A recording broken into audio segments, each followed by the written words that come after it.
සියදෙනාට ආයිබෝවන් නිරෝගීමත් සුබ දවසක්. කොරෝනා වසංගතයේ හේතුවෙන් අපේ අධ්‍යයන කටයුතු අතරමඟ හදිසියෙම නතර කරන්න වෙලා තියෙන අවස්ථාවක අන්තර්ජාලය තුලින් පාඩම් ඒක කිහිපයක් ඔබට සාකච්ඡා කරමින් අධ්‍යයන කටයුතු වලට සහායක් ලබා දෙන්නට අපි තීරණය කරා. අද නව පාඩම් ඒකකයක් ලෙස යුරෝපා ඉතිහාසය තුලින් පාඩම් ඒකකයක් මම සාකච්ඡා කරන්න සූදානම් වෙන්නේ. කාර්මික විප්ලවය කියන ප්‍රධාන පාඩම් ඒකකය. 1997 වර්ෂයේ ඉඳගෙන 2019 වර්ෂය දක්වා පසුගිය උසස් පෙළ විභාග ඉතිහාසය පිළිබඳව අපි හොඳින් අවධානය යොමු කර බැලුවහම සෑම වර්ෂයකම හෝ වර්ෂ දෙකකට වතාවක් වගේ කාර්මික විප්ලවය කියන ඒකකය තුලින් අපිට රචනා ප්‍රශ්න නිතරම යොමු වෙලා තිබෙනවා. ඒ වගේම කෙටි ප්‍රශ්න අපි නැත්නම් අපි කියනවා MCQ ප්‍රශ්න සෑම වර්ෂයකම ප්‍රශ්න පත්‍රය තුල අපිට ඉදිරිපත් වෙනවා. ඒ නිසා මේ පාඩම් ඒකකය පිළිබඳව අපි හොඳින් අවබෝධය යොමු කර ගන්නට ඕනේ. මේ පාඩම් ඒකකය තරමක් විශාල පාඩම් ඒකකයක් නිසා මම එය කොටස් දෙකක් වශයෙන් වෙන්කොට සාකච්ඡා කරන්න සූදානම් වෙනවා. මොකද විභාගයේදී මේ කාර්මික විප්ලවය කියන පාඩම තුලින් ප්‍රශ්න යොමු වෙන ආකාරයත් ස්වරූප දෙකක් ගන්නවා. අපි ඒ පිළිබඳව අවධානය යොමු කරාම කාර්මික විප්ලවය එංගලන්තයේ තමයි ප්‍රථමයෙන්ම ආරම්භ වෙන්නේ. එතකොට කාර්මික විප්ලවය එංගලන්තයේ ආරම්භ වෙන බලපාපු හේතු සාධක ඒ தત્ත්වය පිළිබඳව සාකච්ඡා කිරීම වශයෙන් අපි එක කොටසකුත් කාර්මික විප්ලවය කොහොමද ආරම්භ වුනේ, මොන ශ්‍රේෂ්ඨ වලින්ද ආරම්භ වුනේ, එය වෙනස් ශ්‍රේෂ්ඨ වලට පැතිරලා ගියේ කොහොමද, ඒ කාර්මික විප්ලවයත් එක්ක ඇතිවුණු හිතකර හෝ අහිතකර ප්‍රතිඵල මොනවද කියන ප්‍රධාන මාතෘකා කීපයක් අපි සාකච්ඡා කරනවා. මම නැවත පැහැදිලි කරන්නම්. කාර්මික විප්ලවය එංගලන්තයේ ආරම්භ වෙන බලපාපු හේතු සාධක මොනවද? කාර්මික විප්ලවය ආරම්භ වුණේ කවර ශ්‍රේෂ්ඨවලද? ඒ වෙනස් ශ්‍රේෂ්ඨවල ව්‍යාප්ත වෙලා ගියේ කොහොමද? ඒ වගේම කාර්මික විප්ලවය තුල තියෙන හිතකර සහ අහිතකර ප්‍රතිඵල මොනවද කියන මෙන්න මේ ආකාර අපි මේ පාඩම් ඒකකය තුල සාකච්ඡා කරන්න බලාපොරොත්තු වෙනවා. ප්‍රථමයෙන්ම දරුවෝ කාර්මික විප්ලවය කියන ඒකකය පිළිබඳව අපි කතා කරද්දී මේ වචනය අපි හොඳින් පැහැදිලි කර ගැනීමට අවශ්‍යයි. කාර්මික විප්ලවය යනු කුමක්ද? විවිධ නිර්වචන ඉදිරිපත් වෙලා තිබෙනවා. අපි සරල පහසු නිර්වචනයක් ගත්තොත් එහෙම සරලව කියන්න පුළුවන් මිනිසා තමන්ගේ දෑත වෙනුවට යන්ත්‍ර සූත්‍ර යොදාගෙන භාණ්ඩ නිෂ්පාදනය කරන්නට යොමු වීම නැත්නම් ගත්ත උත්සාහයට අපි කියනවා කාර්මික විප්ලවය කියලා. මීට වඩා ඉතා පැහැදිලි ඉතා හරවත් නිර්වචන තව ඕනතරම් ඉදිරිපත් වෙලා තිබෙනවා. නමුත් අපි සරලව පැහැදිලි කරගමු. කාර්මික විප්ලවය කියන්නේ මිනිස්සු තමන්ගේ දෑත් වෙනුවට තමන්ගේ වැඩ පහසු කරගන්න නිෂ්පාදන වේගයෙන් සිදු කර ගන්නට විවිධ යන්ත්‍ර සූත්‍ර උපක්‍රම භාවිතා කරා භාණ්ඩ නිෂ්පාදනය කර ගැනීම සඳහා. ඒ අනුව මේ කාර්මික විප්ලවය කියන එක යුරෝපයේ මුල් කරගෙන තමයි ආරම්භ වෙන්නේ. ඒ අනුව කාර්මික විප්ලවය මුලින්ම ආරම්භ වෙන්නේ එංගලන්තයේ මූලික කරගෙන. එංගලන්තය එහෙම නැත්නම් අපි කියන එකට බ්‍රිතාන්‍ය එංගලන්තය නැත්නම් එක්සත් රාජධානික රට මුල් කරන් තමයි කාර්මික විප්ලවය ප්‍රථමයෙන්ම ආරම්භ වෙන්නේ.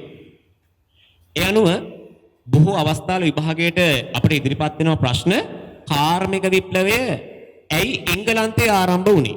නැත්නම් එංගලන්තයේ මූලික කරගෙන ප්‍රථමයෙන්ම ඇයි මේ කාර්මික විප්ලවය එංගලන්තයේම ආරම්භ වුනේ ඇයි? එහෙම ප්‍රශ්නයක් අපිට යොමු වෙන්න පුළුවන්. එහෙම ප්‍රශ්නයක් අපේ විභාගයේදී යොමු වෙනකොට අපි ඒකට හේතු සාධක කීපයක් පෙළගස්වා ගැනීම අවශ්‍යයි එංගලන්ත ඒ කාර්මික විප්ලවය ආශ්‍රිත පාඩම් තුලින්. අපි මුලින්ම බලමු එතකොට කාර්මික විප්ලවය කියන්නේ නම් මිනිසා තමන්ගේ දෑත වෙනුවට යන්ත්‍ර සූත්‍ර යොදාගෙන භාණ්ඩ නිෂ්පාදනය කරන්න ගත්ත උත්සාහය ඒක ප්‍රථමයෙන්ම ආරම්භ රට වෙන්නේ එංගලන්තය. එංගලන්තයේ කාර්මික විප්ලවය ආරම්භ වෙන්නට බලපාපු පසුබිම නැත්නම් බලපාපු හේතු සාධක මොනවද?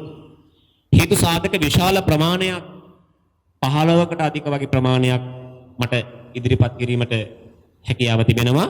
ඊට වඩා තව හේතු සාධක ඕනෑ තරම් කුඩා අනු කුඩා ශේෂ කාරණා තව බොහෝමයක් ඔබට විවිධ පොතපත ඇසුරු කිරීමේදී සංගරා අන්තර්ජාලය ඇසුරු කිරීමේදී පාඩම් ආශ්‍රිත නිබන්ධන වලින් තව තවත් බොහෝ හේතු සාධක මේකට අපිට එකතු කරන්න පුළුවන්. නමුත් අපි නිතරම හේතු සාධක යොදා ගැනීමේදී මතක තබා ගත යුතු වන්නේ ඊට අපිට හොඳින් කරුණු ඉදිරිපත් කර හැකි නිවැරදි නිර්වුල් මතකයේ තබා ගන්න පුළුවන් කරුණු හේතු සාධක වශයෙන් ඉදිරිපත් කිරීම කියන කාරණා. එංගලන්තය තුළ කාර්මික විප්ලවය ඇති වෙන බලපාපු හේතු සාධක වශයෙන් ප්‍රථමයෙන් මම සඳහන් කරනවා එංගලන්තය ස්වාභාවික සම්පත් වලින් ආඩ්‍ය වූ රටක් වීම. මොකද ගල් අඟුරු යපස් නිදි බහුල රාජ්‍යයක් තමයි එංගලන්තය කියන්නේ. ඒ නිසා මේ ස්වභාවික සම්පත් බහුලවම ඒ රට තුළ පැවතීම එරටට ඉතා පහසු වුණා කාර්මික විප්ලවය කියන එක එරට ආරම්භ වෙන්නේ. ඒ වගේම සරු පසකින සාධකයේ තුල උන්ට කපු කර්මාන්තය සඳහා අවශ්‍ය වූ කපු නිෂ්පාදනය කර ගැනීමට හැකියාව තිබුණා. එන පළවෙනි සාධකය වන්නේ එරට ස්වභාවික සම්පත් වලින් ආඩ්‍ය වූ රටක් එහෙම නැත්නම් ස්වභාවික සම්පත් වලින් ග්‍රහණ වූ රටක් බවට පත්වීම. දෙවෙනි හේතු සාධකයක් වශයෙන් මම සාකච්ඡා කරනවා එංගලන්තය දූපතක් වීම. අනිත් යුරෝපා රටවල් ගත්තට පස්සේ දේශීමා වලින් වෙන් වෙලා වැටවල් වලින් වෙන් වෙලා නිතරම අනිත් රටත් සමග දේශීමා විශාල කර ගැනීමේ යුද්ධවල ගැටුම්වල කලකෝලහල වල නිරත වෙලා හිටියා. අනිත් යුරෝපා රටවල් උදාහරණයක් ප්‍රංශය, ජර්මනිය, ඉතාලිය මේ රටවල් ගත්තා. නමුත් යුරෝපා රටක් වශයෙන් එංගලන්තයේ තිබුණා භූගෝලීය වාසියක් එරට යුරෝපා මහද්වීපයෙන් වෙන් වෙලා වෙනම දූපතක් වශයෙන් තිබුණා. ඒ නිසා වෙනත් රටවල් සමග දේශ සීමා ගැටුම් වලට සම්බන්ධ නොවි නිදහස්ව නිර්වුල්ව තමන්ගේ රට තුළ කටයුතු කර ගැනීමේ වාසිය අවස්ථාව එංගලන්තේ රටක් වශයෙන් ලැබිලා තිබුණා. ඒ නිසා එංගලන්තේ කාර්මික විප්ලවය ඇති වෙන්න එම භූගෝලීය පිහිටීම ප්‍රධානම හේතු සාධකයක් වෙනවා. ඊළඟට අපිට තවත් හේතු සාධකයක් වශයෙන් කතා කරන්න පුළුවන් 1453 කොන්ස්ටන්තිනෝපල් බිඳවැටීමත් එක්ක පුනරුදය පිළිබඳව තිබුණු විද්‍යාත්මක තාක්ෂණික දැනුම රැගත් පොත්පත් බොහෝමයක් එංගලන්තයට ලැබීම. ඒක සිද්ධ වෙන්නේ කොන්ස්ටන්තිනෝපාලයේ ඔටෝමාන් තුර්කිවරු අල්ලගත්තට පස්සේ එහි මහා පුස්තකාලයක් තිබුණා. එහි තිබුණ පැරණි ග්‍රීක රෝම සම්භාව්‍ය විද්‍යාත්මක දාර්ශනික පොත්පත්. ඉතින් මේ උගතුන් ආරක්ෂාව පතාගෙන වැඩියෙන්ම පැමිණියේ එංගලන්තයට. මේ නිසා එංගලන්තයේ ඉඳපු විද්වතුන්ට විශ්වවිද්‍යාලවල මහාචාර්යවරුන්ට හැකියාව ලැබුණා විවිධ ගණිත මූලධර්ම, භෞතික විද්‍යාත්මක මූලධර්ම පිළිබඳව විශාල කාර්මික තාක්ෂණික ඥානයක් මේ පැරණි පොතපත ආශ්‍රයෙන් ලබා ගන්න. ඒ නිසා පුනරුදයේ දැනුම වැඩි වශයෙන් ලබා ගැනීමට බ්‍රිතාන්‍යත එංගලන්තයට හැකියවීමත් එරට මහා චින්තන විප්ලවයක් ඇති වෙලා කාර්මික විප්ලවය සඳහා යොමු වෙන්නට ප්‍රධාන හේතු සාධකයක් වෙනවා. ඊළඟ කාරණාව තමයි කර්මාන්ත සඳහා මුදල් ආයෝජනය කළ හැකි විශාල ධනවත් සමාජයක් එංගලන්තය තුල පැවතීම. කොහොමද එහෙම සිද්ධ වුනේ? දේශ ගවේෂණ ව්‍යාපාර වගේ ව්‍යාපාර නියලිලා මහා දැවැන්ත මුදල් සම්භාරයක්, මහා දැවැන්ත ධනයක් එකල එංගලන්තය තුල ඒක රාශී වෙලා තිබුණා. මේ නිසා එංගලන්තය තුල ධනවතුන් හිටියා විවිධ නව ව්‍යාපාර සඳහා මුදල් ආයෝජනය කරන්නට කැමති. ඉතින් මෙන්න මේ කියන ධනවත් පිරිස් මුදල් ආයෝජනය කරලා නව කර්මාන්ත රැසක් ආරම්භ කරන්නට මූලික වීමත් එංගලන්තය තුල කාර්මික විප්ලවය ආරම්භ වෙන්නට ප්‍රධාන හේතු සාධකයක් වෙනවා. ඊළඟට අපි තවත් හේතු සාධකයක් සාකච්ඡා කරොත් එහෙම එංගලන්තය තුල පැවති ආගමික නිදහස. යුරෝපයේ වෙනත් රටවල් පිළිබඳව අපි අවධානය යොමු කරද්දී මේ කාලෙදී වෙන රටවල් රෙපරමාදු කතෝලික ආගමික ගැටුම් වලින් ලූතර් වාදය, කැල්වින් වාදය විවිධ ආගමික ගැටුම් වලට ලක් වෙමින් නැත්නම් පාප් වහන්සේගේ පල්ලි ආධිපත්‍ය නිසා ඔවුන්ට ඉතා දැඩි ආගමික බලපෑම යටත් වෙලා තමයි කටයුතු කරන්න සිද්ධ වුනේ. නමුත් එංගලන්තයේ කියන රට ගත්තට පස්සේ එරට එංගලන්ත නිකායකල වෙනම ආගමික නිකායක් නිර්මාණය වෙලා පාප් වහන්සේගේ ආධිපත්‍යයෙන් මිදිලා නිදහස්ව කටයුතු කිරීමට එංගලන්තයට හැකියාව ලැබුණා.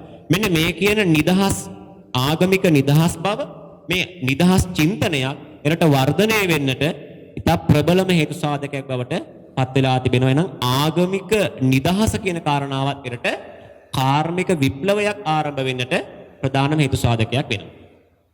ඊළඟට මම තවත් හේතු සාධකයක් වශයෙන් සාකච්ඡා කරනවා ඉඩම් කොටු කිරීමේ ව්‍යාපාරය එංගලන්තය තුල පැවතීම. කොහොමද මේක කාර්මික විප්ලවයට බලපාන්නේ? ඉඩම් කොටු කිරීමේ ව්‍යාපාරය කියලා කියන්නේ කුඩා පොඩි ඉඩම් වශයෙන් තිබුණු ඉඩකඩම් ටික සියල්ලම එකතු කරලා වංශාධිපතිවරු වගේ ප්‍රබල ප්‍රාදේශීය ප්‍රධානී මහා පරිමාණ වගාබිම් නිර්මාණය කරන්න පටන් ගත්තා. මේ නිසා අක්කරය අක්කර භාගය වගේ මේ කුඩා ඉඩම් වල වගා කරමින් ඉඳපු ගොවියන්ට Tamanගේ ඉඩකඩම් අහිමි වුණා. මේ නිසා ඉතින් වගා කරගන්නට ඉඩකඩම් නැහැ. ඒ නිසා වුන් නව රැකියා හොයාගෙන ඔවුන් නගර වෙත පැමිණෙන්න පටන් ගත්තා.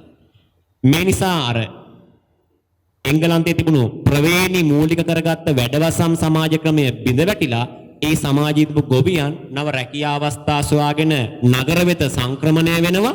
මේ නිසා ලක්ෂ සංඛ්‍යාතව ලන්ඩන්, ඔක්ස්ෆර්ඩ් මේ වගේ නගරවල විශාල ලක්ෂ සංඛ්‍යාත අතිරික්ත ශ්‍රම බලකාය ඒක රාශී වෙනවා. මෙන්න මේ අතිරික්ත ශ්‍රම බලකාය ඇති උනේ අර ඉඩම් කොටු කිරීමේ ව්‍යාපාරයෙන් ඉඩම් අහිමි වූ ගොවියන් නගරවලට පැමිණීම නිසා.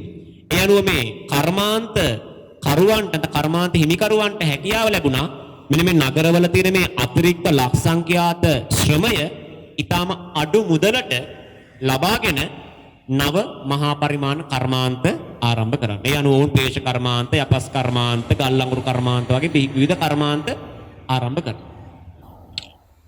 කාර්මික විප්ලවය එංගලන්තය තුල ආරම්භ වීමට බලපාපු තවත් හේතු සාධකයක් වශයෙන් මම සාකච්ඡා කරන්න යොදා ගන්නවා. එංගලන්තයට සිය නිෂ්පාදන භාණ්ඩ අලෙවි කිරීම සඳහා විශාල යටත් විජිත වෙළඳ පොළක් පැවතීම. මොකද වෙනත් යුරෝපා රටවල් සමග බලනකොට වැඩිම යටතීත ප්‍රමාණයක් පැවතියේ එංගලන්තයට බ්‍රිතාන්‍යයට. ඒ අනුව ඔවුන්ට තමන්ගේ රටේ කර්මාන්ත ශාලා ආරම්භ කරලා මහා පරිමාණව නිෂ්පාදනය කරන භාණ්ඩ විකුණා ගැනීමට යටත් විජිත වෙළඳ පොළක් තිබුණා. ඒ වගේම තමයි මේ භාණ්ඩ වලට විශාල ඉල්ලුමකුත් එම යටත් විජිත වලින් තිබුණා. උදාහරණයක් ලංකාව, ඉන්දියාව, අප්‍රිකා මහද්වීපය, ඇමරිකා මහද්වීපය වගේ මේ යටත් විජිත වෙළඳ පොළවල් වල එංගලන්තේ නිෂ්පාදිත භාණ්ඩ වලට විශාල ඉල්ලුම පැවතීම කියන කාරණාවත් එරට කාර්මික විප්ලවය ඇතිවීමට ප්‍රධානම හේතු සාධකයක් වෙනවා. ඊළඟට එංගලන්තය සතුව සුපිරි නාවික හමුදා බලයක් පැවතීම කියන කාරණාවත් එරට කාර්මික විප්ලවයට බලපාන තවත් කාරණාවක්. මොකද ඔවුන්ගේ රට තුළ නිෂ්පාදනය කරන භාණ්ඩ ලෝකේ පුරා අලෙවි කිරීමේදී නාවික ආරක්ෂාව ලබා දීමට හා ප්‍රවාහන පහසුකම් ලබා දීමටත් ලෝකේ පුරා විසිරී පැතිර තියෙන අමුද්‍රව්‍ය ඉක්මනින් එංගලන්තයට ආරක්ෂිතව රැගෙනීමට හැකියාව ලැබෙන්නේ මෙන්න මේ එංගලන්තයේ සතුව තිබුණ මේ සුපිරි නැත්නම් ප්‍රබල නාවික හමුදා බලය කියන කාරණාවත් කාර්මික විප්ලවය ඇතිවීම සඳහා එක් ආකාරයකින් එංගලන්තයට බලපානවා. ඒ වගේම කාර්මික විප්ලවය ඇතිවීම සඳහා එරට බලපාපු තවත් ප්‍රධානම හේතු සාධකයක් වශයෙන් අපට පැහැදිලි කරන්න පුළුවන් එංගලන්ත පාර්ලිමේන්තුව තුල ව්‍යාපාරිකයන් රැසක් മന്ത്രിවරු වශයෙන් කටයුතු කිරීම. ඒක කොහොමද කාර්යබල බලපාන්නේ? එතකොට ව්‍යාපාරිකයන් රැසක් පාර්ලිමේන්තුවේ മന്ത്രിවරු වශයෙන් කටයුතු කරනකොට ඔවුන් නිතරම උත්සාහ කරේ වෙළඳාම ආර්ථිකය කර්මාන්ත දියුණු කර ගැනීම සඳහා අවශ්‍ය වූ බදු සහන බදු සංශෝධන පාර්ලිමේන්තුවෙන් ලබා ගන්න. ඒ වගේම වෙළඳාමට කර්මාන්ත රුකුල් දෙන නව පනත් නීති රීති ආදී පාර්ලිමේන්තුවල වැඩි වශයෙන් සම්පාදනය කරවා ගන්න. මෙන්න මේ විදිහට රජයේ මගින් ව්‍යාපාර සඳහා අවශ්‍ය සහනය ලබා ගැනීමට එංගලන්තය තුල අවස්ථාව ලැබෙනවා බොහෝ ව්‍යාපාරිකයන් පාර්ලිමේන්තු තුල മന്ത്രിවරු වශයෙන් කටයුතු කිරීම. ඊළඟට එංගලන්තය තුල කාර්මික විප්ලවය ඇති වෙන බලපාන තවත් ප්‍රධානම සාධකයක් තමයි ප්‍රවාහන ශේෂ්ත්‍රයේ පැවති දියුණුව. මොකද සමකාලීන යුරෝපයේ අනෙක් රටවල් සමග බලනකොට එංගලන්තය තුල ඉතා විධිමත් මහා මාර්ග පද්ධතියක් එකල නිර්මාණය වෙලා තිබුණා. සතපුන් දහස් ගානක මහා මාර්ග පද්ධතියක් ඉතා විධිමත්ව ගල් අතුර නිර්මාණය කරලා තිබුණ මුළු එංගලන්තය පුරා ප්‍රධාන නගර යා කරමින් මාර්ග වලින් ළඟා විය නොහැකි සෑම ස්ථානයකටම ගංගා හා ඇල මාර්ග භාවිතා කරමින් ජල යාත්‍රා ක්‍රමයක් එංගලන්තය තුල නිර්මාණය වෙලා තිබුණා. මෙන්න මේ විදිහට එංගලන්ත තුල ප්‍රවාහන පහසුකම් ඉතා දියුණු මට්ටමක පැවතීම කියන කාරණාව අමුද්‍රව්‍ය ඉක්මනින් කර්මාන්ත ශාලාව වෙත රැගෙන ඒමටත් කර්මාන්ත ශාලාවල නිෂ්පාදනය කරපු භාණ්ඩ වෙළඳ පොළවල් වෙත වරායන් වෙත ඉක්මනින් ප්‍රවාහනය කිරීමට හැකියාව ලැබීම කියන කාරණාවත් එංගලන්තය තුල කාර්මික විප්ලවයක් ඇති වෙන ප්‍රධාන වශයෙන්ම බලපාන හේතු සාධකයක් කියලා අපට හඳුනා ගන්න පුළුවන්.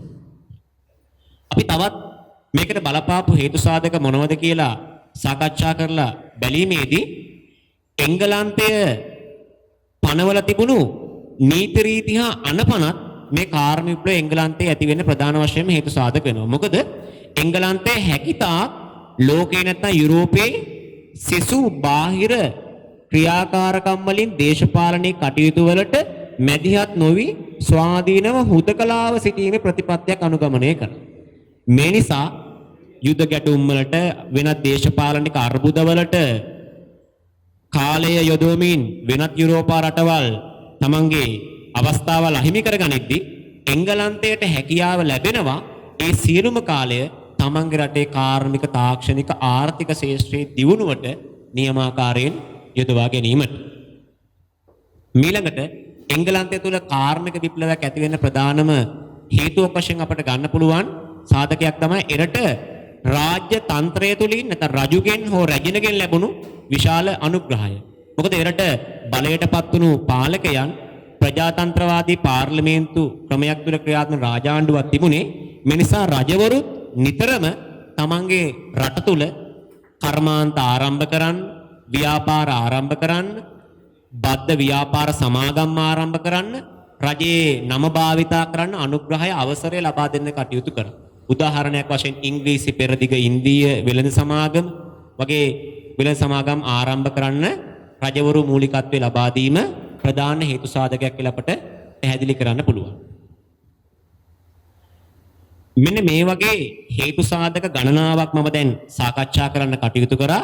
එංගලන්තය තුළ කාර්මික විප්ලවයක් ඇති වෙන්න බලපාපු හේතු සාධක වශයෙන් මම නැවත පැහැදිලි කරන්නම්. එකින් එක හේතු සාධක එංගලන්තය ස්වාභාවික සම්පත් වලින් ආඩ්‍ය වූ රටක් වීම, පුනරුදේ දැනුම වැඩි වශයෙන් එංගලන්තයට ලැබීම, එංගලන්තයේ දූපත් රාජ්‍යයක් බවට එංගලන්තයේ දූපත් රාජ්‍යයක් වශයෙන් පැවතීම, ඒ වගේම එංගලන්තයට භාණ්ඩ අලෙවි කිරීමට යටත් විජිත වෙළඳ පොළවල් පැවතීම, එංගලන්තයේ සතුව ශක්තිමත් සුපිරි නාවික හමුදා බලයක් පැවතීම, එංගලන්තය තුල ආගමික වශයෙන් නිදහසක් පැවතීම, එංගලන්ත පාර්ලිමේන්තුව තුල ව්‍යාපාරිකයන් මන්ත්‍රීවරු වශයෙන් කටයුතු කිරීම, එංගලන්තය තුල අභ්‍යන්තරික මහා මාර්ග ප්‍රවාහන ක්‍රමයතා දියුණු මට්ටමක පැවතීම, එංගලන්තය තුල ඉඩම් කොටු කිරීමේ ව්‍යාපාරය සමග ඇති වූ අතිරික්ත ශ්‍රම වෙළඳපොළ, එංගලන්තය තුල කර්මාන්ත සඳහා මුදල් ආයෝජනය කළ හැකි ධනවත් ප්‍රජාවක් ජීවත් වීම කියන කාරණා එකිනෙක මම පැහැදිලි කරා. ඊට අමතරව තවත් කාරණා කිහිපයක් අවසානයේ මම එකතු කරන්න කැමතියි. ඒ අනුව එංගලන්තය තුල ජනගහනය ශීඝ්‍රයෙන් වර්ධනය වීම කියන කාරණාවත් මේ කාර්මික විප්ලවය සඳහා ප්‍රබලව බලපෑමක් එල්ල කරලා තියෙනවා. මොකද ජනගහනය ශීඝ්‍රයෙන් වර්ධනය වීමත් එක්ක භාණ්ඩ සඳහා වන ඉල්ලුම ඉහළ යනවා. මොකද නිවසේ 3 දෙනෙක් ඉන්නකොට නිවසට අවශ්‍ය වන භාණ්ඩ හා අවශ්‍යතා ප්‍රමාණයයි නිවසක සමාජික සංඛ්‍යාව 10ක් වෙද්දී ඒ නිවසට අවශ්‍ය ප්‍රමාණයයි අතර ලොකු වෙනසක් තිබෙනවා. එන්න මේ වගේ එංගලන්තය තුල ජනතාව අතර විශාල වශයෙන් මුදල් ගැවසෙද්දී ඔවුන්ගේ පරිභෝජන හැකියාව පරිභෝජන ශීඝ්‍රතාවයේ විශාල වශයෙන් ඉහළ යන්න පටන් ගත්තා. මේ නිසා සිද්ධ වුණේ භාණ්ඩ සඳහා වූ ඉල්ලුම වේගයෙන් ඉහළ යද්දී නිෂ්පාදකයන්ට සිද්ධ වුණා ඒ වේගවත් ඉල්ලුමට සරිලන විශාල වේගවත් නිෂ්පාදන සිද්ධ කරන්න. ඒ අනුව අපට පැහැදිලි කරගන්න පුළුවන් මොකද්ද? ජනගහනය ශීඝ්‍රයෙන් ඉහළ යාම සඳහා සහ භාණ්ඩ සඳහා වූ ඉල්ලුම ඉහළ යාම කියන කාරණාවත් එරට කාර්මික විප්ලවය ඇතිවීම සඳහා ප්‍රධාන වශයෙන්ම හේතු සාධකයක් බවට පත් වෙලා තිබෙනවා. එහෙනම් මම මේ සාකච්ඡා කරේ පැහැදිලි කරේ විස්තර කරේ එංගලන්තයේ කියන රට මුල් කරගෙන කාර්මික විප්ලවයක් ඇති වෙන බලපාපු හේතු සාධක තවත් එක හේතු සාධකයක් අවසාන වශයෙන් එකට එකතු කරන්න පුළුවන්. එංගලන්තය තුළ අභ්‍යන්තරික තීරු බදු ක්‍රමයක් ක්‍රියාත්මක නොවීම කියන කාරණාවත් මේ ව්‍යාපාර කර්මාන්ත සඳහා විශාල වශයෙන් බලපානවා. මොකද සමකාලීන යුරෝපයේ වෙනත් රටවල් ගත්තට පස්සේ හැම රටකම අභ්‍යන්තරික තීරු බදු ක්‍රමයක් ක්‍රියාත්මක වෙනවා. ඒ කියන්නේ රට ඇතුලේ නගරයෙන් නගරයට ප්‍රදේශයෙන් ප්‍රදේශයට භාණ්ඩ ප්‍රවාහනය කිරීමේදී අමුද්‍රව්‍ය ප්‍රවාහනය කිරීමේදී ස්ථාන රැසකදී බදු ගෙවන්න සිද්ධ වුණා. මේ නිසා මොකද උනේ? භාණ්ඩ ප්‍රවාහන ඉතාම සීමා සහිත වුණා. භාණ්ඩ වල මිල ඉහළ ගියා. මෙන්න මේ කියන ප්‍රශ්න ගොඩක් වෙනත් රටවල තිබුණා. නමුත් රටක් වශයෙන් එකල එංගලන්තය ගත්තාම එංගලන්තය තුළ අභ්‍යන්තර තීරබදු ක්‍රමයක් තිබුණේ නැහැ. මේ නිසා නිෂ්පාදකයන්ට කර්මාන්ත හිමියන්ට රටේ ඕනෑම තැනක සිට Tamanට අවශ්‍ය ඕනෑම තැනක නිදහසේ භාණ්ඩ හෝ අමුද්‍රව්‍ය ප්‍රවාහනය කිරීමේ පහසුකම ලැබුණා. මෙන්න මේ කියන තත්වය මත එංගලන්තය මූලික කරගෙන 18 වන සියවස, ඒ කියන්නේ 1700 ගණන් වල සිට පේෂ කර්මාන්තය, අපි කියනවා වාණි නැත්නම් යපස් කර්මාන්තය, ගල් අඟුරු කර්මාන්තය කියන මේ ප්‍රධාන ශේෂ්ත්‍ර තුන මුල් කරගෙන තමයි මුලින්ම මේ කාර්මික විප්ලවය කියන එක ආරම්භ වෙන්නට කටයුතු එංගලන්තේ නිර්මාණය වෙන්නේ. එතකොට මේ පාඩම තුළ අපි තවත් මතක තබාගත යුතු වැදගත්ම කාරණාවක් තිබෙනවා. මෙන්න මේ කියන මේක බොහෝ විට MC ක නැත්නම් කෙටි ප්‍රශ්න වශයෙන් තමයි අපිට ඉදිරිපත් වෙන්නේ. අපෙන් ප්‍රශ්නයක් යමු වුණොත් එහෙම මේ පාඩමේ සුරින් එංගලන්තය තුළ ආරම්භ වුණු කාර්මික විප්ලවය අඩ සියවසක නැත්නම් සියවසක විතර කාලයක් ගතවන තුරු එංගලන්තයෙන් බැහැර වෙනත් රටවලට ව්‍යාප්ත නොවීමට බලපාපු හේතු සාධක මොනවාද යන්න කෙටියෙන් පැහැදිලි කරන්න කියලා අපට ප්‍රශ්නයක් යමු වුණත් ව්‍යුහගත ප්‍රශ්නයක් වශයෙන් මොන වගේ පිළිතුරක්ද අපි ඒකට ලබා දෙන්නට ඕන. එතකොට ඒකදී අපි විස්තර කරගන්න අවශ්‍යයි මෙන්න මේ කියන කරුණු ටික. එංගලන්තයේ ආරම්භ වුණු කාර්මික විප්ලවය වෙනත් රටවලට ආරම්භයේ ව්‍යාප්ත නොයන්න බලපාපු හේතු. එකක් තමයි එංගලන්තයේ හැකි තරම් බාහිර සම්බන්ධතා සීමා කරලා නීති රීති පනවන්න කටයුතු කිරීම. ඒ නිසා එංගලන්ත ජාතිකයන්ට වෙනත් අය සමග සමන්තා පවත්වන්නට නොහැකි වුණා. එංගලන්ත විද්‍යාර්ථයන්ට, එංගලන්ත විද්‍යාඥයන්ට, නව නිෂ්පාදකයන්ට වෙනත් රටවලට ගමන් කිරීම එංගලන්තය මගින් තහනම් කිරීමට ලක් කරා. ඒ නිසා මේ කාර්මික තාක්ෂණික දැනුම වෙනත් රටවලට ගලා යාම නතර වුණා.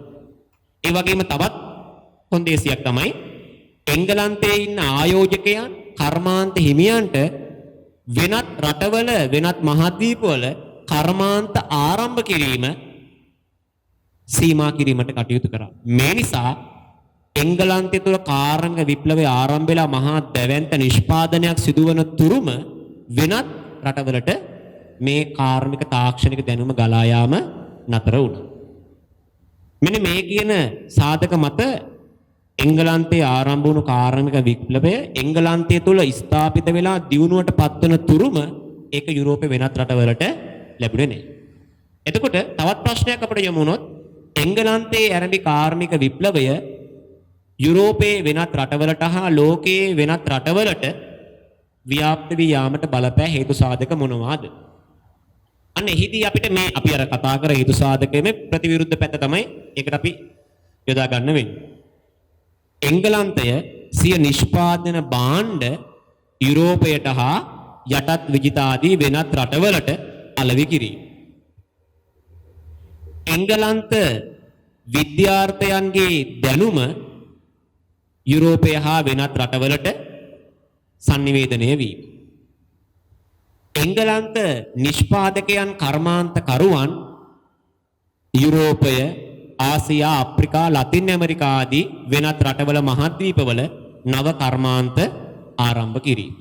මෙන්න මේ කියන තත්වයන් සමග එංගලන්තයේ තිබුණු මේ කාර්මික තාක්ෂණික දැනුම හා ඒ තත්වයන් ලෝකයේ තුල, යුරෝපයේ තුල ශීඝ්‍රයෙන් ව්‍යාප්ත වීම සිදු වුණා. මේකට ප්‍රවාහන ක්‍රමයේ දියුණුවත්, sannivedana ක්‍රමයේ විශේෂ මුද්‍රණ යන්ත්‍රය නිෂ්පාදනය කිරීම ආදී තත්වයන් මේක ශීඝ්‍රයෙන් ව්‍යාප්ත වීමට බලපාපු ප්‍රධානම සාධක කියලා අපට හඳුනා ගන්න පුළුවන්. එහෙනම් දැන් අපි පැහැදිලි කරගත්තා කාර්මික විප්ලවය කියන්නේ මොකක්ද? කාර්මික විප්ලවය ආරම්භ වුණේ මොන රටේද? එතකොට එම රට නැත්නම් එංගලන්තයේ මූලික කරගෙන කාර්මික විප්ලවයේ ඇතිවීමට බලපෑ හේතු සාධක මොනවාද? කාර්මික විප්ලවය ආරම්භයේදී එංගලන්තයටම පමණක් සීමා වෙන්න බලපාපු හේතු සාධක මොනවාද? ඉන්පසු කාර්මික විප්ලවය එංගලන්තයෙන් බැහැරට ගලා යාමට ව්‍යාප්ත වෙන බලපාපු හේතු සාධක මොනවද කියන එක. දැන් මම සූදානම් වෙන්නේ කාර්මික විප්ලවය ආශ්‍රිතව ප්‍රධාන ශ්‍රේෂ්ඨ තුනක් පිළිබඳව සාකච්ඡා කරන්න. මේකෙදි මම ප්‍රධාන වශයෙන් යොදා ගන්නවා පේෂ කර්මාන්තය, යපස් කර්මාන්තය, ගල් අඟුරු කර්මාන්තය කියන ප්‍රධාන ශ්‍රේෂ්ඨ තුන. මේ තමයි කාර්මික විප්ලවයේ ආරම්භක ශ්‍රේෂ්ඨ තුන. මුලින්ම පැහැදිලි කරගමු අපි පේෂ කර්මාන්තය කියන්නේ මොකක්ද කියලා. පේෂ කර්මාන්තය කියන්නේ රෙදි නිෂ්පද රෙදි විවීමේ කර්මාන්තය කියලා අපිට සරලව හඳුනා ගන්න පුළුවන්. මුල්ම කාලේ එංගලන්තයේ ආරම්භක අවස්ථාවල ගෙවල් වල ගෘහස්තව හස්ත කර්මාන්තයක් වශයෙන් තමයි මේ රෙදි විවීම සිද්ධ වුනේ. එතකොට රෙදි නිෂ්පාදනය කරා ප්‍රධාන අමුද්‍රව්‍ය වර්ග දෙකකින්. එක අමුද්‍රව්‍ය වර්ගයක් තමයි ස්වාභාවික කපු ශාකෙන් ලබා ගන්න කපු පුළුන්. අනිත් වර්ගය තමයි සතුන්ගෙන් බැටළුවන් වගේ සතුන්ගෙන් ලබා ගන්න සත්ව ලෝම. එහෙනම් ලෝම රෙදි නිෂ්පාදනය, කපු රෙදි නිෂ්පාදනයත් කියන ප්‍රධාන නිෂ්පාදන වර්ග දෙකක් පේෂ කර්මාන්තයේ සිද්ධ වුණා. ඉතින් ආරම්භයේ මේ සියලුම නිෂ්පාදන කපු පුළුන් ලබා ගැනීම, කපු පුළුන් වලින් නූල් කැඩීම, ඒ වගේම නූල් එකතු කොට රෙදි විවීම මේ ආදී මේ සියලු දේවල් කරේ අතින් නිර්මාණය කරගත්ත පුංචි සරල අත්‍යන්තර කීපයක් මගින්.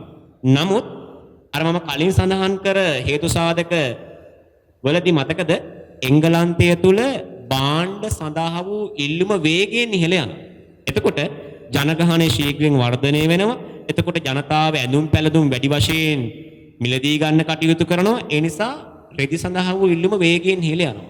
නමුත් එංගලන්ත නිෂ්පාදකයන්ට කර්මාන්තකරුවන්ට ගෘහස්ත කර්මාන්තකරුවන්ට හැකි වෙන්නේ නැහැ අර වේගවත් ඉල්ලුමට සැපයුමක් ලබා දෙන්න. මොකද ඉතින් අතින් තමයි ඒව නිර්මාණය වෙන්නේ. සාමාන්‍යයෙන් ඉතිහාසඥයෝ කියනවා එකල කපු නූල් නූල් කටිනවා කපු කටිනවා කියලා අතින් නූල් නිෂ්පාදනය කරන 6 දෙනෙක් එක දවසට හදන නූල් ප්‍රමාණය ප්‍රමාණවත් වෙන්නේ එක රෙදි වියන්නෙක්ට විතරයි.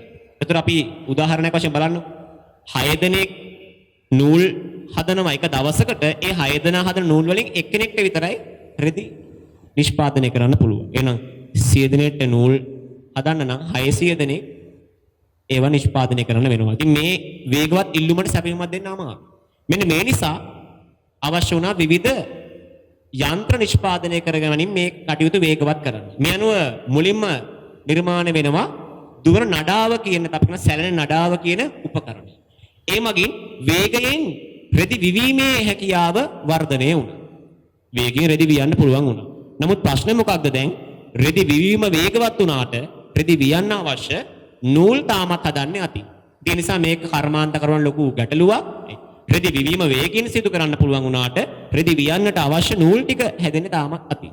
මේකට අවශ්‍ය විසඳුමක් හොයමින් ඉන්නකොට ස්පිනින් ජෙනී යන්ත්‍රය නිර්මාණය වෙනවා. අපි මේකට කියනවා කටින ජෙනිය කියලා. මෙන්න මේ ජෙනී යන්ත්‍රයෙන් ඉතා ඉක්මනින් පුළුන් සහ මේ ලොම් වලින් නූල් නිෂ්පාදනය කිරීමේ කටයුතු පහසුවෙන් වේගවත් සිදු කර ගන්න පුළුවන් වුණා. දැන් ඉක්මනින් නූල් නිෂ්පාදනය කර ගන්න පුළුවන් වුණා. ඒ නූල් වල රෙදි නිෂ්පාදනය කිරීම දැන් වේගවත් සිදු කර ගන්න පුළුවන් වුණා.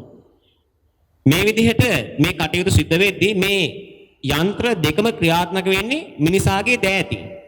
එතකොට මිනිසාගේ දෑතින් දිනකට වැඩ කළ හැකි ප්‍රමාණයේ සීමාවක් තියෙනවා. නමුත් දැන් සිදුවෙන්නේ කාරණාව තමයි භාණ්ඩවල ඉල්ලුම දිනෙන් දින වේගයෙන් ඉහළ යාම. යනුව අතින් කරකවන යන්ත්‍රවලින් මේ ඉල්ලුම සපුරන්නට නොහැකි වෙන්න පටන් ගත්තා.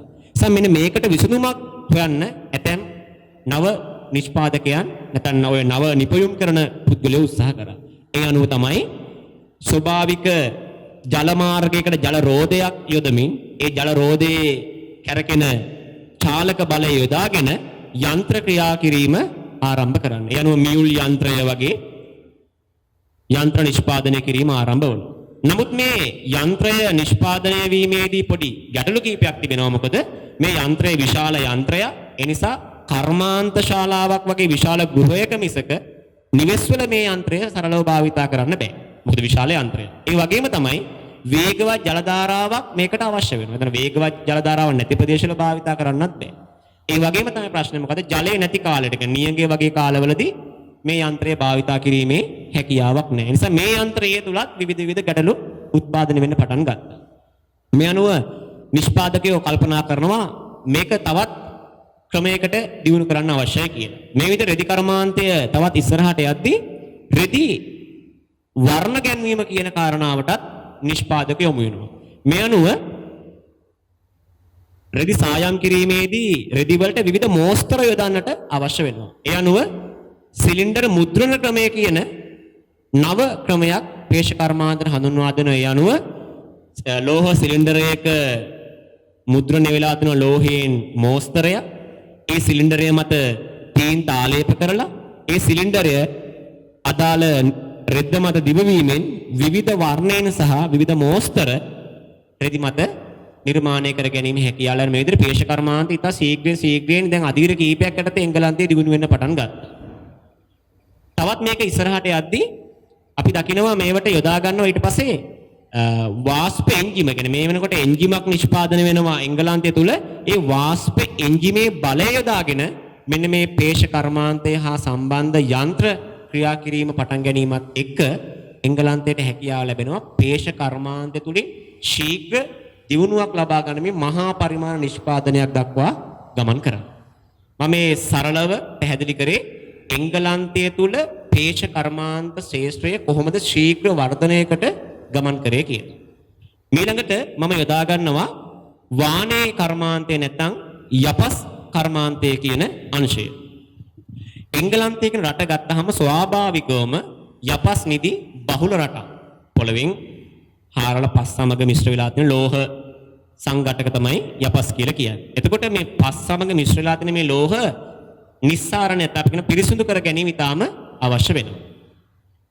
එංගලන්තය තුල ආරම්භයේදී මේ ලෝහ උණු කරගෙන නැත්නම් මේ ලෝහ නිස්සාරණය කිරීම සිද්ධ වුණේ මැටියෙන් හදාගත්ත විශාල උදුනක් තියෙන අපි කියන එකට කෝව කියලා දැව නැත්තම් දර කොට යොදාගෙන තමයි මේ ලෝහ උණු කිරීම සිද්ධ කරන්නේ.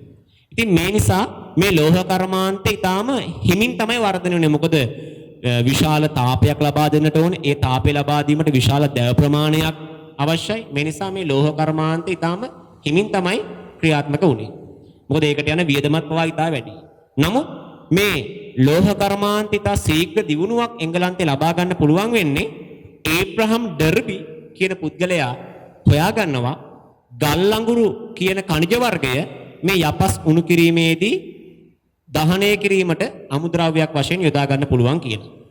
මොකද ඊට පෙර ගල් අඟුරු මේ වගේ කාර්යයන් යොදාගත්තේ නැත්තේ ගල් අඟුරු වල අඩංගු වෙලා තිබෙනවා පුපුරන ශීලී සංඝටක. එනු ඒබ්‍රහම් ඩර්බි එම පුපුරන ශීලී සංඝටක සල්ප වගේ ඒ සංඝටක ඉවත් කරලා පිරිසිදු ගල් අඟුරු අරගෙන ලෝහ උණු කිරීමට ඒ යොදා ගැනීමට හැකි තත්වයට නිර්මාණය කරනවා. ඒ අනුව ගල් අඟුරු මිලෙන් අඩුයි, ප්‍රවාහනය කිරීම පහසුයි. ඒ වගේම ගල් අඟුරු වලින් දර වලට වඩා ලැබෙන තාපය නැත්නම් උෂ්ණත්වය ඉතාම වැඩි. මේ නිසා ඉතා උසස් තත්වයෙන් පහසුවෙන් අඩු මිලට ලෝහ නිෂ්පාදනය කරන්න එංගලන්තයට හැකියාව ලැබෙන නිසා ලෝහ කර්මාන්තයේ ශීඝ්‍ර දියුණුවකට පත් වුණා. මේ නිසාම පුළුවන්කම ලැබුණා යකඩවලට වඩා ගුණාත්මක බවින් යුතු වාණය නිෂ්පාදනය කරන්න. එතකොට මේ යකඩ හා වාණය වල තියෙන වෙනස මොකක්ද? යකඩ කියන ලෝහය ගත්තාම ඉක්මනින්ම මල බැඳීම ආදියට දි รา යාමට ලක් වෙනවා. නමුත් වාණය කියන ලෝහය යකඩ වලට වඩා ගුණාත්මක බවින් ඉතා ඉහළ අංග කීපයක් තියෙනවා. මොකද යකඩ වලට වඩා වාණය මල බැඳීමෙන් අඩුයි. යකඩ කැඩෙනවා නමුත් වාණය කැඩීමට ලක් වෙන්නේ නැහැ. වාණය ඊටාම ශක්තිමත් දැවුදීමට පවා ලක් වෙනවා. ඉතින් මේ නිසා මොකද උනේ?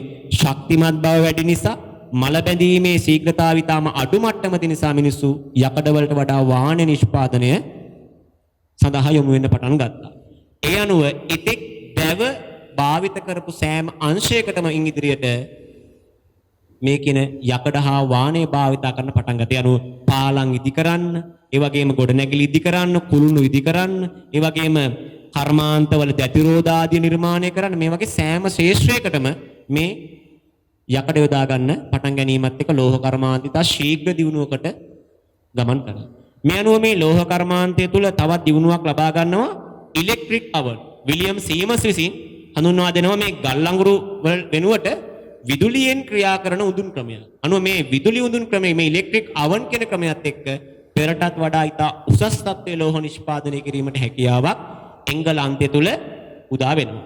ඒ අනුව ඔවුන්ට පුළුවන් වෙනවා වානේ කම්බි නැත්නම් අපි කියන කේබල් පවා නිෂ්පාදනය කිරීමේ හැකියාව ලැබෙනවා. වගේම ශක්තිමත් ලෝහ සිලින්ඩර් දෙකක් යොදාගෙන ඒ සිලින්ඩරය හරහා ලෝහ යැවීමෙන් අපි කියනවා ලෝහ තැලීමෙන් තුනී ශක්තිමත් තහඩු නිෂ්පාදනය කර ගැනීමට හැකියාව ලැබෙනවා. ඒ අනුව ලෝහ කම්බි නැත්නම් අපි කියනවා කේබල් නිෂ්පාදනය කරනවා, තුනී තහඩු නිෂ්පාදනය කරනවා, වාහන නිෂ්පාදනය කිරීම කියන මේ විවිධ ශ්‍රේෂ්ඨ දක්වා මේ ලෝහ කර්මාන්තයේ ශීඝ්‍ර දියුණුවක් ලබා ගන්න පුළුවන්කම ලැබෙනවා මේ කාර්මික විප්ලවයත් එක්ක. මේකට වසර 100 විතර කාලයක් දීර්ඝව සිදුවෙන ක්‍රියාවලිය.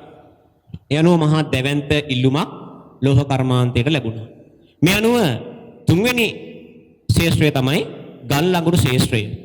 එංගලන්තයේ රට තුල ගල් අඟුරු නිදි බහුලව තිබුණා. යෝක්ෂයර්, ලැන්කැෂර්, ඒ වගේම ලන්ඩන් මේ වගේ ප්‍රදේශවල මේ කියන ගල් අඟුරු නිදි බහුලවම පිහිටා තිබුණු ප්‍රදේශ. මුල්ම කාලේ මේ ගල් අඟුරු වලට එතරම් ඉල්ලුමක් තිබුණේ නැහැ. ගෙවල් වල සාමාන්‍ය ගිනි උඳුනක ඒ අර උණුසුම ලබා ගැනීමේ දහනයට විතරයි මුල්ම කාලේ ගල් අඟුරු යොදාගත්තේ. නමුත් ලෝහ කර්මාන්තයේ දියුණුවත් එක්ක දැව වෙනුවට ඉන්ධනයක් වශයෙන් ගල් අඟුරු භාවිතා කරන්න පුළුවන් කියලා සොයා ගැනීමත් එක්ක ගල් අඟුරු වලට මහා දැවැන්ත ඉල්ලුමක් නිර්මාණය වුණා. මේ නිසා ගල් අඟුරු කර්මාන්තය තා ශීඝ්‍ර දියුණුවක් ලබා ගන්න කටයුතු වුණා. නමුත් ගල් අඟුරු කර්මාන්තයේ ශීඝ්‍රයෙන් දියුණුවක් ලබද්දී ගල් අඟුරු කර්මාන්තයට මහා දැවැන්ත අභියෝග රැසක් වෙනවා. මොකද ගල් අඟුරු පතල් ඉතා ගැඹුරට හැරිය යුතුයි. ඒ පතල් තියෙන්නේ වගුරු බිම් ආශ්‍රිත ප්‍රදේශවල. එතකොට මේ පතල් කරුවන්ට මුහුණ දුන්න ලොකු අභියෝගයක් තමයි ගල් අඟුරු පතලක් ගැඹුරට හාරද්දී ජලය කාන්දු වීම. ඒතර මේ පතල් වලට එන ජලය කාන්දු වෙන නිසා මේ ජලය ඉතින් ඉක්මනින් ඉවත් කරන්න ඕන. මුල් කාලයේ කරේ මොකද කාන්තාවන්ගේ හා ළමයින්ගේ ශ්‍රමය අරගෙන විශාල බාල්දි වගේ පණිට්ටු වගේ යොදාගෙන තමයි මේ ජලය ඉසීම සිද්ධ කරේ. දෛනිකව ජලය ඉසීම සිද්ධ කරන්න ඕනේ පතල පවත්වාගෙන යනකොට. නමුත් එංගලන්තයේ නීතියක් ගෙනාවා පතල් වගේ අන්තරායකර වැඩවල සේවය කරන්න කාන්තාවන්ගේ හා ළමයිගේ ශ්‍රමය ලබා ගැනීම තහනම් කරනවා. මේ නිසා මේ කර්මාන්තකරුවෝ විශාල ප්‍රශ්නයකට මුහුණ දුන්න කොහොමද දැන් අපි මේ කියන තත්වයට මුහුණ දෙන්නේ කියලා.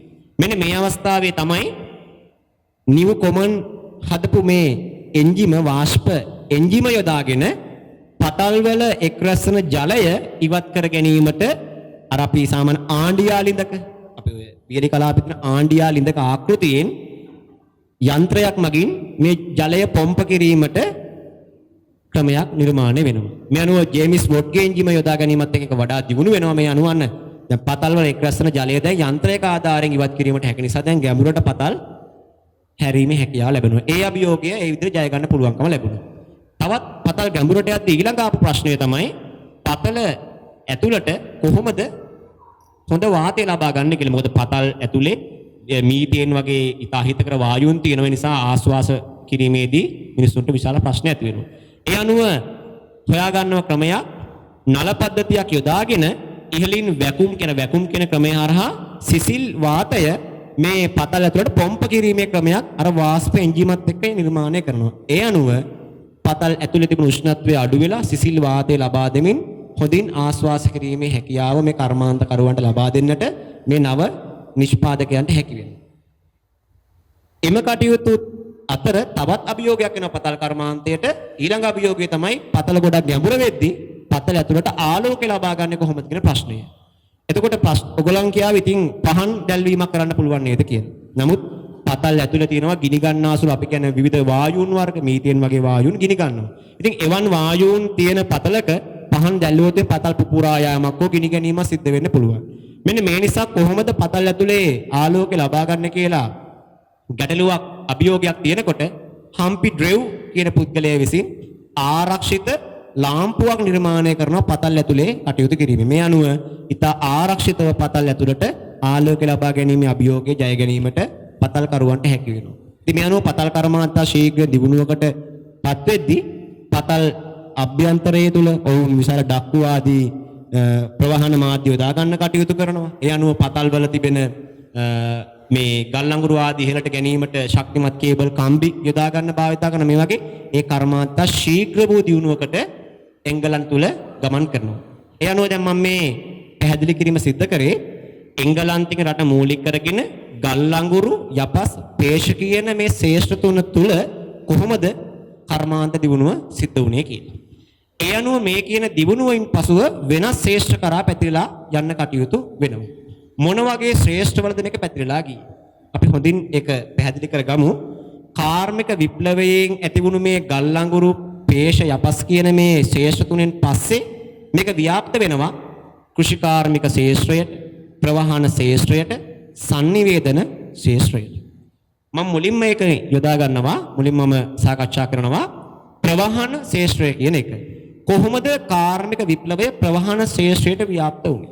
දැන් අපි හොඳින්ම දන්නවා අද නූතනයේ නම් ප්‍රවාහනය අහසින් ජලය යටින් ජලය මතු පිට ජලය උඩින් ගොඩබිමින් කියන මේ ඕන තරම් ප්‍රවාහන මාධ්‍යයන් අද වර්තමානයේ තියෙනවා. නමුත් එදා අතීතයේ ගත්තට පස්සේ මේ අපි කතා කරන අවධිය තුල ගත්තට පස්සේ මුහුදු ප්‍රවාහනය සිද්ධ වුණේ රුවල් නැව් හෝ ඔරු පාරු වගේ දේවල් වලින් ජල යාත්‍රා වලින්. අහසෙන් ප්‍රවාහනය කියන එක හීනයක් තමයි ඒ කාලේ එහෙම හැකියාවක් තිබුණේ නැහැ. ගොඩබිම් ප්‍රවාහනයේ තිබුණු වේගවත්ම එක තමයි ගොන් කරත්තය. අශ්ව කරත්තත් යම් ප්‍රමාණයක් ගියා. යනුවෙනම් කරත්තය තමයි ගොඩබිම් වේගයෙන් යන්න පුළුවන් එක. ජලය නම් ඉතින් රුවල් ඔරු යාත්‍රා තමයි. ඉතින් මේ නිසා ප්‍රවාහනය කියන එක බොහොම මන්දගාමීව තමයි තිබුණේ. නමුත් කාර්මික විප්ලවයත් එක්ක ප්‍රවාහනය කියන එක ඉතාල වේගයෙන් සිදු කරගන්න අවශ්‍ය වුණා. මොකද භාණ්ඩ ප්‍රවාහනය කරන්න, පණිවිඩ යවා ගන්න, අමුද්‍රව්‍ය රැගෙන එන්න, ඒ වගේ විශාල අවශ්‍යතා ඇති වුණා. මේ අනුව ප්‍රවාහන ශාස්ත්‍රයේ එංගලන්තයේ තිබුණු ප්‍රධානම අවස්ථාවක් තමයි මාර්ග පද්ධතිය කියන එක.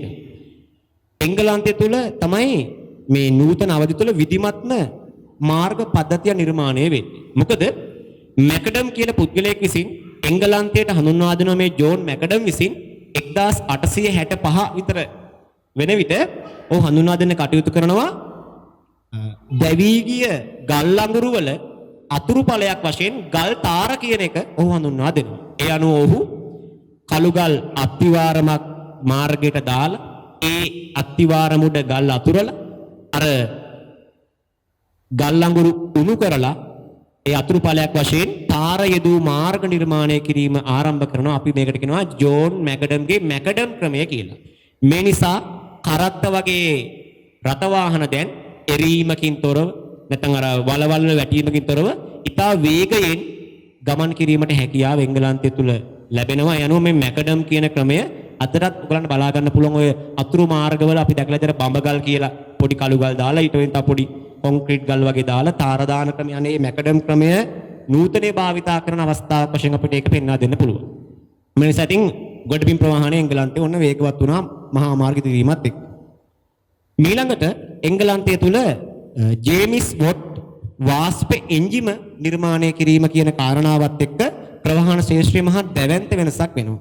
මේ ජේමිස් වොට් නිව්කොමන්ගේ එන්ජිම ජේමිස් වොට් දියුණු කරනවා මේ වාස්ප එන්ජිම යොදාගෙන ජර්මන් ජාතික ඩෙම්ලර් නිර්මාණය කරනවා ලෝකයේ ප්‍රථම මෝටර රථය. යන අපි කාර් එක කියලා කියන්නේ අශ්ව කරත්තක ආකෘතියකට එන්ජිමක් සවි කරලා ලෝකයේ ප්‍රථම මෝටර රථය ඩෙම්ලර් නිර්මාණය කරනවා. ඒ අදටත් ලෝකයේ හොඳම මෝටර රථ නිෂ්පාදකයෝ ජර්මනිය කියලා අපිට හඳුන්වන්න පුළුවන්. ඒ අනුව ගොඩබිම් ප්‍රවාහනය ඔන්න වේගයෙන් යන මෝටර රථයක් නිෂ්පාදව අපේ ලංකාව වගේ රටවල් වලට හෙන්රි වෝට් ආණ්ඩුකාරයා කාලේදී මේක හඳුන්වා දෙන්න කටයුතු වුණා. කොළඹ නුවර තමයි ප්‍රථම දුම්රිය මාර්ගය උනේ. එන දුම්රිය නිෂ්පාදනය සිද්ධ වුණා. මෙලඟට ගුවන් ගැන කතා කරද්දී ඇමරිකාව කියන රට මේ කාලේ ස්වාධීන රටක් බවට පත් වෙලා ඇමරිකාවේ රයිට් සහෝදරයෝ මේ කාලේදී ගුවන් යානය නිෂ්පාදනය කිරීමත් එක්ක ගුවන් ජය ගැනීම කියන ප්‍රවාහනය ජයග්‍රහණය කිරීමට එකල හැකියාව ලැබෙන අනුවන දැන් ගොඩබිම දුම්රිය මාර්ග ගුවන් ජය ගන්න පුළුවන් වුණා. ඒ අනුව තව අපිට ඊළඟ ශ්‍රේෂ්ඨ තමයි ජලය. මේ අනුව රොබර්ට් පුල්ටන් කියන පුද්ගලයා වාෂ්ප දුම් බලය ක්‍රියාත්මක කරන දුම් බෝට්ටුවක් නිර්මාණය කරනවා. යනුව හබල් ගෑමකින් තොරව ඒ වාෂ්ප බලයෙන් ඒ බෝට්ටුවට ගමන් කිරීමට හැකියාව ලැබෙනවා. ඊළඟට ඒකේ තවත් ඉදිරි පියවරක් තමයි ප්‍රථම දුම් නැව නිෂ්පාදනය කරනවා. හෙන්රි බෙල් තමයි ප්‍රථම දුම් නැව නිෂ්පාදනය කරන්නේ. මේ දුම් නැව නිෂ්පාදනය කිරීම ලෝකයේ ප්‍රවාහණය ලැබපු දැවැන්තම ජයග්‍රහණයක්. මොකද මේ නිසා රටවල් අතර, මහද්වීප අතර, සාගර අතර ඉතා වේගයෙන් ප්‍රවාහණය සිද්ධ කරගන්න හැකියාව ලැබුණා. දැන් රුවල් නැව තිබුණ කාලෙට, මුහුද සැර කාලෙට, හුලං නැති කාලයට ගමන් කරන්න බෑ. දැන් මේ වාෂ්ප බලයෙන් ක්‍රියා කරන නැව්, මේවා ලෝහ නැව් නිසා මේවට සුළං ඇති නැති කාලවලදී වටදිය බාදිය හමුවේ ඕනම අවස්ථාවක මුහුණ දෙමින් විශාල බරක් ප්‍රවාහණය කිරීමේ හැකියාව ලැබුණා. මෙන්න මේ විදිහට ප්‍රවාහන ශේෂ්ත්‍රය තුල මහා දැවැන්ත පිම්මක් පනින්නට මේ මිනිසාට පුළුවන්කම ලැබුණේ මේ කාර්මික විප්ලවය තුල ලබාගත ජයග්‍රහණ වශයෙන්. ඊළඟට මම ඒක යොදා ගන්නවා ඊළඟ ශේෂ්ත්‍රය sannivedana ශේෂ්ත්‍රය. අපි දන්නවා sannivedanaya ගැන කතා කරාම අතීතයේදී මිනිස්සු නේද ගිනි ගොඩවල් ගැහුවා, හූ කිව්වා, ඊතල විද්දා, පරවියන්ගෙන් යවුවා, බෝතලයක පණිවිඩයක් දාලා බෝතලේ පා කරලා යවුවා. මේ වගේ නැත්නම් පයින් ගිහිල්ලා පණිවිඩය කිව්වා. නැත්නම් අශ්වයේ පිටියේ කියලා ওই වගේ විවිධ පණිවිඩන තිබුණේ. නමුත් ඒවා අපිත් දකින්න සාම්ප්‍රදායික ටිකක් ඒවා වේගවත් බව මදි. නමුත් එංගලන්තයේ තුල දැන් කර්මාන්ත දිනු වෙද්දි, වෙළඳාම දිනු වෙද්දි පණිවිඩ වේගයෙන් එහා මෙහා ගෙන යන්න අවශ්‍ය වුණා වගේම ඒක අඩු මුදලකට කරගන්නත් අවශ්‍ය වුණා. දැන් අපි හිතමුකෝ පණිවිඩයක් මිනිස්සෙක් අරගෙන ගාල්ලෙන් යනවා අම්බලන්ගොට. එතකොට යන වියදමයි ඒ මිනිස්සයා ඒ පණිවිඩයම අරගෙන ගාල්ලෙන් කොළඹ යනවා. එතකොට ගත වෙන වියදමයි ගත්තාම විශාල දරා ගන්න බැරි වියදම බවට පත් වෙනුනේ. මෙන්න මේ කිය తත්වය එංගලන්තයට ලොකු අභියෝගයක් වෙලා තිබුණා. මේ නිසා එංගලන්තය sannivedanaya තුල ලොකු පිම්මක් පනින්න ඔවුන් සූදානම් වෙලා ඔවුන් නිර්මාණය කරා ලෝකයේ ප්‍රථම තැපැල් ක්‍රමය. අපි ඒකට කියනවා penny තැපැල් ක්‍රමය කියලා. ඒ අනුව penny කියන්නේ පැන්සයක්. එක පැන්සයකින් එංගලන්තයේ ඕනෑම තැනක ඉඳන් තවත් ඕනෑම තැනකට ලිපියක් යැවීමේ ක්‍රමය ප්‍රථමයෙන් එංගලන්තයේ ආරම්භ කරා. අපි කියන එකට penny තැපැල් සේවය කියනවා. ඒ අනුව ඔන්න sannivedanaya ලොකු පිම්මක් පනින්න පුළුවන්කම ලැබුණා. ඊළඟට ජර්මන් ජාතික ජොහන්ස් ගුටෙන්බර්ග් විසින් මුද්‍රණ යන්ත්‍රය නිර්මාණය කරනවා. මේ මුද්‍රණ යන්ත්‍ර නිර්මාණය කිරීමත් එක්ක අත්පත්‍රිකා, පුවත්පත්, සංග්‍රහ ආදී දේවල් ශීඝ්‍රයෙන් ව්‍යාප්ත කිරීමේ sannivedana හැකියාවත් දියුණු වෙනවා. ඊළඟට sannivedana ශාස්ත්‍රයේ තවත් විශාල පිම්මක් පනිනවා ඇමරිකානු ජාතික ඇලෙක්සැන්ඩර් ග්‍රැහැම් බෙල්. එයා ගැන විවිධ සංග්‍රහවල අන්තර්ජාලයේ කතා තියෙනවා. ඒ වෙනම කියව ගන්න මේ දුරකථනය හැදීම, මේ දුරකථන ඇමතුම් ගැනීම ගැන. නමුත් අපි එකකින් ගමු Alexander Graham bell. Alexander Graham bell තමයි දුරකථන නිෂ්පාදනය කරන්නේ. ඒ අනුව ඔහු වොෂින්ටන් DC සිට ඇමරිකාවේ බැල්ටිමෝරය දක්වා තමයි පළවෙනි දුරකථන ඇමතුම ගන්න. ඒ අනුව මේ නිසා එක් තැනක සිට මිනිසාගේ හඬ තවත් තැනකට ක්ෂණිකව වේගයෙන් sannivedanaya කිරීමේ හැකියාව එංගලන්තයට ලබා ගන්න පුළුවන්කම ලැබුණා. ඒ වගේම ප්‍රවාහන ශාස්ත්‍රය තුළ තවත් ක්‍රමයක් තමයි ටෙලිග්‍රාෆ් කියන ක්‍රමය. සැමුවෙල් මෝස් තමයි ටෙලිග්‍රාෆ් ක්‍රමය ලබා දෙන්නේ. ඒක කෙටි ශබ්දයක් මගින් සංකේතාත්මක හඬ ක්‍රමයක්. අදටත් ඔය හමුදාවල රහස් පණිවිඩය වන්නේ මේ ටෙලිග්‍රාෆ් කියන ක්‍රමය භාවිතා කරන මේක මේ ටෙලිග්‍රෑම් නෙමෙයි මේක. ටෙලිග්‍රාෆ් කියන්නේ පොඩි කම්බියක් කරහා පොඩි සංකේතයක් තමයි ගමන් කරන ටික් ටික් ටික් වගේ ශබ්දයකට ඒ හඬ අනුව තමයි වුන් සංකේතය හඳුනගන්නේ. අනුව ටෙලිග්‍රාෆ් ක්‍රමය, ටෙලිෆෝන් ක්‍රමය ආදී sannivedanaya ඉතා විශාල පියවරකට යන්න පුළුවන්කම ලැබෙනවා. ඊළඟට ශ්‍රව්‍ය මාධ්‍යයක් වශයෙන් ඉතාලි ජාතික ගුග්ලිමෝ මාකෝනි විසින් ගුවන් විදුලි නිෂ්පාදනය කිරීමත් එක්ක විශාල පිරිසකට හඬ ශ්‍රවණය කිරීමේ හැකියාව ලැබුණා. ඒ වගේම ජෝන් ලොගී බෙයා විසින් රූපවාහිනිය නිෂ්පාදනය කිරීමත් එක්ක ශ්‍රව්‍ය හා දෘශ්‍ය පණිවිඩ මිනිසාට වේගයෙන් යැවීමට හැකියාව ලැබෙනවා. ඒ වගේම චාල්ස් බෙබේජ්ගේ පරිගණකයත් එක්ක මේ ශාස්ත්‍රීය ශීඝ්‍ර වූ sannivedana දියුණුවක් ලබා ගන්න පුළුවන්කම ලැබෙනවා. ඊළඟට මම කතා කරන අවසාන ශාස්ත්‍රය තමයි කෘෂිකාර්මික ශාස්ත්‍රය. කොහොමද මේ කාර්ම විප්ලවය කෘෂිකර්මාන්තයට යොදාගත්තේ? දැන් අපිට පැහැදිලිවම සරලවම තේරෙන දෙයක් තමයි ජනගහනය ශීඝ්‍රයෙන් වර්ධනය වෙද්දී මිනිස්සුන්ගේ කෑමට තියෙන ඉල්ලුම වැඩි වෙනවා. ඒ කියන්නේ දෛනික ආහාර පරිභෝජනයේ වේගවත් වෙනවා. ඉතින් ඒකට විශාල සැපයීමක් දෙන්න ඕනේ. සාම්ප්‍රදායික කුඩා කුඹුරු වලින් ගොවිතැන් වලින් මේ දේ කරන්න බෑ. මම කලිනුත් කිව්වා එංගලන්තයේ ඇති වුණාගේ ඉඩම් කොටු කිරීමේ ව්‍යාපාරය. පුංචි ඉඩම් එකතු කළ මහා දෙවන්ත අක්කර 100,000 ගණන් වල මහා පරිමාණ වගාබිම් ඇති කළා. මේ මහා පරිමාණ වගාබිම් ඇති කරද්දී මේ මහා පරිමාණ වගාබිම් වල නිෂ්පාදනය වැඩි කරගන්න ගුණාත්මකභාවය වැඩි කරගන්නට අවශ්‍ය වුණා. ඒතර කොහොමද මේ කාර්මික විප්ලවය ඒකට යොදාගත්තේ? ඔවුන් සිද්ධ කර ප්‍රධානම දෙයක් තමයි ඔවුන් අස්වැන්න පළදා වැඩි කරගන්න පොහොර වර්ග නිෂ්පාදනය කරන්න පටන් ගත්තා. ඒ අනුව කෘත්‍රිම රසායනික පොහොර නිෂ්පාදනය කරන්න ආරම්භ කරේ මුලින්ම අප්‍රිකාවේ ගුවානෝ කියන පොහොර කර්මාන්ත ශාලාව තමයි ලෝකයේ ආරම්භ වුණු පළමු රසායනික කර්මාන්ත පොහොර කර්මාන්ත ශාලාව බවට පත් වෙන. ඒ අනුව නිෂ්පාදනය අස්වැන්න වැඩි කරගන්න පොහොර භාවිතය ආරම්භ වෙන්න පටන් ගත්තා. ඒ වගේම තමයි විවිධ ක්‍රමවලට වුන් වගාව දියුණු කරන්න පටන් ගත්තා. ඒ අතර අපි දකිනවා එකක් තමයි කට්ටිමාරු සහ ශස්්‍යමාරු කියලා කියන්නේ. කට්ටිමාරු කියන්නේ විශාල වගාබිමක් කොටස් තුනකට වෙන් කරලා එක කන්නයක් වගා කරනවා අස්වැන්න වැඩි භෝගයක්, අනිත් කොටසේ වගා කරනවා සාමාන්‍ය භෝගයක්, එක කොටසක් පුරන් වෙන්න තියෙනවා. දැන් වගාබිම කොටස් තුනකට වෙන් කරලා එකක් පුරන් වෙන්න තියෙනවා, එකක ඉතා වැඩි අස්වැන්නක් තියෙන භෝගයක් වගා කරනවා, අනිත් කොටසේ පස සරු කරන භෝගයක් වගා කරනවා. මේ විදිහට හැම වර්ෂයකම මේ විදිහට කන්නේන් කන්නේට මේ වගාබිම් එකිනෙක මාරු කර වගා කිරීම නිසා පසේ සාරවත් බවත් රැකුණා. හොඳ අස්වැන්නක් ආදායමක් ලබා ගන්න පුළුවන්කම ලැබුණා. ඒකට කිව්වා අපි කට්ටි මාරු ක්‍රමය කියලා. තව කරා ශස්්‍ය මාරු කියලා මහා පරිමාණ ක්‍රමයක්. වගාබිමක එක කන්නේකදී වගා කරන භෝගේ අනිත් කන්නේ වගා කරන්නේ නැහැ. ඒතර කන්නේන් කන්න භෝග වර්ග මාරු කර වගා කරාම පසේ සාරවත් බව රැකුණා, පෝෂණ සංඝටක රැකුණා, හොඳ අස්වැන්නක් ලබා ගන්න පුළුවන්කම ලැබුණා. ඒ වගේම මේගොල්ලෝ වැපිරීම් ක්‍රම වලට යොදාගත්ත ඉතා අලුත් ක්‍රම. ඔය ජෝන් රොටල් විසින් පේලි වැපිරීමේ ක්‍රමය කියලා ක්‍රමයක් හොයාගත්තා. අශ්වයෙක්ගේ නගුලක් යොදලා ඒ නගුලෙන් මෙහෙම සීසාගෙන යනවා. ඒ සීසාන ක්‍රමය දිගේ වැපිරීම සිද්ධ කරලා ඉතා හොඳ විදිහට පැල අතර දුර තබාගෙන හොඳ නිෂ්පාදනයක් ලබා ගැනීමේ හැකියාව ලබා ගත්තා ජෝන් රොටල්ගේ මේ පේලි වැපිරීමේ ක්‍රමයත් එක්ක. ඒ වගේම මේ කෘෂි කර්මාන්තයෙන් යොමු වුණා තවත් පැත්තකට ඒ තමයි සත්ත්ව පාලනය කියන පැත්තට අපිට පශු පාලනය කියලා. සතුන් පාලනය කිරීමේදී සතුන් බෝ කර ගැනීම, අභිජනනය කර ගැනීම කියන එක ඉතා වැදගත්ම තත්වයක්. ඒ අනුව රොබර්ට් බැක්වෙල් කියන පුද්ගලයා ප්‍රථම වතාවට බැටළුවන් දෙමුහුන් කරලා අභිජනනය කිරීමේ කෘත්‍රිමව බැටළුවන් අභිජනනය කිරීමේ ක්‍රමයක් හොයා ගන්නවා රොබර්ට් බැක්වෙල් විසින්. ඒකත් එක්ක ඒක වෙනත් සතුන්ට කියන එළුවන්, බැටළුවන්, ගවයන්, ඌරන් ආදී සතුන්ට යොදාගෙන මහා පරිමාණයෙන් ගොවිපළවල් වල කිරි, මස් මාංශ ආදී සත්ව ආහාර නිෂ්පාදනය වේගවත් වෙනවා. ඒ අනුව කාර්මික විප්ලවය, ප්‍රවාහනීය sannivedanaya, කෘෂි කර්මාන්තය හා වෙනස් ශ්‍රේෂ්ඨ වල ශීඝ්‍රයෙන් පැතිර ක්‍රියාකාරීත්වය තමයි මම මේ සාකච්ඡා කරේ. මේ අනුව මම මේකේ අවසානම කොටසට දැන් ළඟා වෙලා තිබෙන්නේ කාර්මික විප්ලවය මගින් ආපු හිතකර හා අහිතකර ප්‍රතිඵල මොනවාද?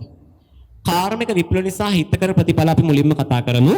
හිතකර ප්‍රතිඵල ගත්තොත් එහෙම ප්‍රවාහනය වේගවත් වීම, sannivedana පහසුකම් දියුණු වීම, ජනතාවට උසස් තත්ත්වයේ භාණ්ඩ පරිභෝජනය කිරීමේ හැකියාව ලැබීම, කාලය, ශ්‍රමය, ධනය විශාල වශයෙන් ඉතිරි කර ගැනීමේ හැකියාව ලැබීම, ලෝකයේ තුල දියුණු නගර බිහිවීම, ඒ වගේම ජනතාවගේ දැනුම, අධ්‍යාපනික හැකියාව, තාක්ෂණික කටයුතු දියුණුවට පත්වීම වගේ දේවල් අපට මේ කාර්මික විප්ලවයේ යහපත් ප්‍රතිඵල කියලා අපට හඳුනා ගන්නට පුළුවන්. ඒ අනුව තව අපට මේ සෞඛ්‍ය ආදී පහසුකම් වල දියුණුව ඒ පැත්තට යොදා ගන්න පුළුවන්. එතන මේ කාර්මික විප්ලවයේ තියෙන අහිතකර ප්‍රතිඵල ගත්තොත් මොන වගේ තත්වයක තියෙන්නේ? විශාල අහිතකර ප්‍රතිඵල ප්‍රමාණයක් තියෙනවා. ඒ අනුව එකක් තමයි විරකියාව ඉහළ යාම කියන්නේ මිනිස්සු 100ක් කරන කටයුතු එක යන්ත්‍රයක් මගින් කරන්න ගත්ත නිසා ක්‍රමයෙන් රැකියා වියුක්තිය ඉහළ යන්න පටන් ගත්තා. ස්වභාවික සම්පත් ශීඝ්‍රයෙන් ඡය වෙන නැත්නම් අවසන් වෙන්නට කටයුතු සිදු වීම. ඒ වගේ තමයි පරිසරයේ දූෂණය වීම. වායු ගෝලය, ජල ගෝලය, ශබ්ද දූෂණය, පස දූෂණය වීම ආදී විවිධ දුර්වලතා ඇතිවීම. ඒ වගේම ස්වභාවික ආපදා විපත් ලෝකයේ තුල වැඩි වශයෙන් ඇතිවීමට මඟ පෑදීම.